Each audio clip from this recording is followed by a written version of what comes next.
Men will eventually go their separate ways if they are mistreated for an extended period of time, but society lacks the emotional and social intelligence to understand this concept. It is highly likely that society expects males to continue to endure abuse for an indefinite period of time. Men are increasingly being marginalized as nothing more than sperm donors, human wallets, and labor slaves. The argument that men are too loud to be quiet and the lives of the fourth-wave feminist critique are intertwined. It wasn't until fairly recently that MGToW was given a name, but prior to that, it was just an objective truth that a man had to figure out for himself. In times past, someone in this situation was said to have the status of a confirmed bachelor. A man is considered to be a confirmed bachelor if he has no intention of ever getting married or putting a ring on anything. A man who has decided for certain that he will never get married is said to be a confirmed bachelor. Therefore, rather than promoting MGToW as a group of unsuccessful, poor, and unattractive men who can't get a date or a quote, they promote the idea that MGToW is a group of men who label themselves as losers. However, fourth-wave feminists are unable to call someone a loser if that person has already labeled themselves as a loser. It is also a derogatory term that has been used to refer to gay men when used in quotes. This type of demeaning language is all too common and it is no longer effective for men. This includes financial, psychological, and social survival, among other things. Many people in the MGToW community are accustomed to being labeled gay for refusing to date and marry. The story of how Robin Williams' first wife raped him after they divorced and how he was forced to pay her $50,000 every month for the rest of his life as a result of the incident. It should come as no surprise that a man who had never been convicted of a crime took his own life after being sentenced to a lifetime payment of $900,000 per year. Concerning MGToW, a sizable portion of the fourth-wave feminist movement feels betrayed because they are no longer in control of the situation. Going to MGToW is a way for men to liberate themselves and get away from all kinds of problems, such as being raped, having their marriages end in divorce, or losing their jobs. Fourth-wave feminists hold the belief that MGToW does not accept the premise that women are victims, and as a result, they believe that it is imperative that MGToW be silenced by any means possible. But how can you keep a group of men who don't share a political ideology and don't hold a grudge against one another quiet?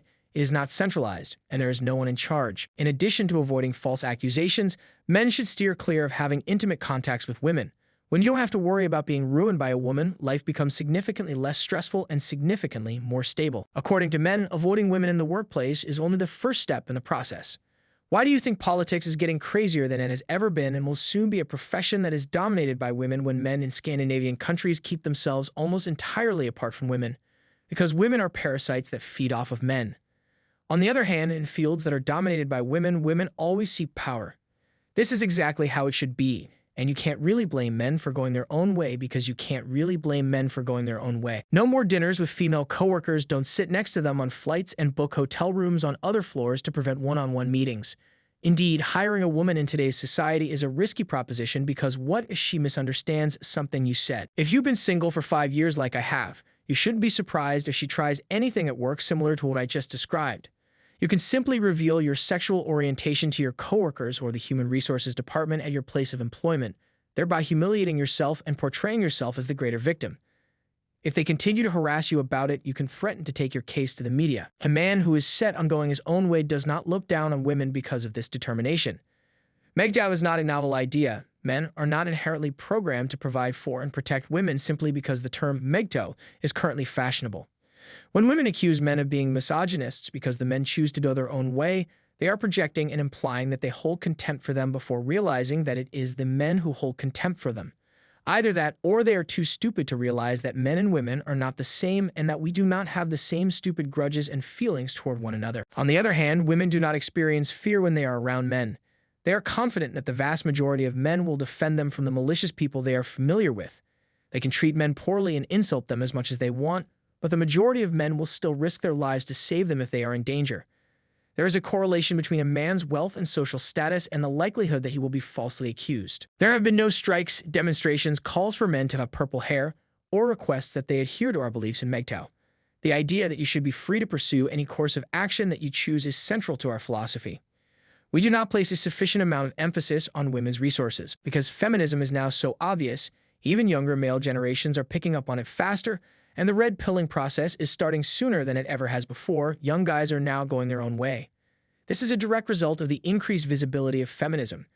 This is happening as a direct result of gender-based propaganda being taught to boys in elementary school at much younger ages than girls are taught it. My hypothesis is that the ladies are observing all of the guys go their own way, and because they believe that brainwashing the lads will put an end to this, They give it a try. The boys then notice that the ladies are trying to influence them. The idea behind this is that in order for women's experiences to be acknowledged, it is necessary for men to speak up about them. If men don't repeat what women say, women work that much harder to condition us to believe what they say. MGToW does away with the monologue that was delivered during the interception. The left holds the false belief that men are naive, but the reality is that men are not naive, and they are rebelling at a faster rate than ever before. In the not-too-distant future, there will be additional MGToW. Women anticipate that men will act in both traditionally masculine and feminine roles, despite the fact that these expectations are becoming less realistic. They are not looking for a wealthy man who can cook or a man who can clean their house.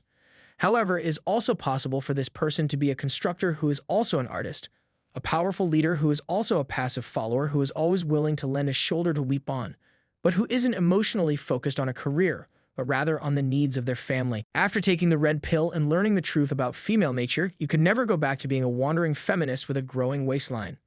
When a man decides to follow his own path and swallows the red pill, he is left with only 5 choices. Continue what seems to be an impossible search for a good woman in the West. The ones you find may quickly turn into bad ones. The second step is to do some geomaxing and travel to a country where the women are more feminine. On the other hand, feminism is on the rise all over the world thanks to the proliferation of smartphones. The third option is to come out as gay or bi. There are so many inconsistencies that listing them all is impossible. I think this is one of the most unusual observations about males that I've heard in a long time, and I've seen men who try to follow these rules with pampered gold-digging wives. I believe this to be one of the most unusual observations about males that I've heard in a long time. By the way, those ladies were originally from Eastern Europe. So what are the chances of finding a good woman in the West, given that ladies in the East already behave in such a manner? However, even homosexual men have told me that it is very difficult to find a monogamous male partner in this day and age, when having sexual encounters is so easy to do and with apps like Grindr. If you're number 4, you should consider transitioning. Sure, if you like women with a 5 o'clock shadow, number 5, go MGToW. Or to be more specific, go MGToW monk, because even if you followed steps 1 through 4, you can still go your own way if you're a man. Even if you meet a wonderful woman today, there is no way to tell whether or not she will be loyal to you in the future. You don't need to, because the potential rewards in today's market aren't worth the risks. If you find this reality offensive, you should address your discomfort with them. I did not instill in them the mindset of going for the bad boy. If I wanted to have more erogenous success with women, I would have to transform into a person who is even shittier than I already am. I would have to sacrifice a lot of the things that were important to me in order to develop into the kind of guy that women would find attractive. This is because intriguing men don't fit the template and can't be labeled by women, which means they can't be paraded around like a prized progressive pony at a cocktail party. This is why this is the case. That is all the information I have for you today.